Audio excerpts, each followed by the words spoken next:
Mun nak menabung, mesti ada 3 tempat. Untuk jangka panjang, jangka sederhana pendek dan jangka pendek. Kami selalu bagikan kepada 3 bahagian tu mun kami nak menabung. Untuk jangka masa panjang, kami selalunya menabung dekat emas. Sebab kami ingat lagi, pada tahun 2021, kami beli 1 dinar tu RM1,100. Pada tahun 2025 tu, kami nanggar 1 dinar tu dah berharga RM2,000 lebih. Duit dalam simpanan jangka masa panjang tu iaitu emas untuk beli rumah sebagai deposit rumah. Jadi, matlamat tu sangatlah sesuai untuk jangka masa panjang lebih daripada 2 tahun dan ke atas. Untuk jangka sederhana pendek, kami akan kas duit kami dalam ASB sebab ASB tu ada dividen. Lepasnya, senang nak cash out. Yang terakhir, untuk jangka masa pendek.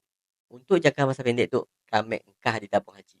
Duit simpanan dalam tabung haji tu sebagai dana kecemasan 3 bulan hingga 6 bulan pendapatan. Jadi, kena kami engkah duit kami dalam tabung haji tu. Sebab tabung haji tu ada susah sikit nak keluar nak.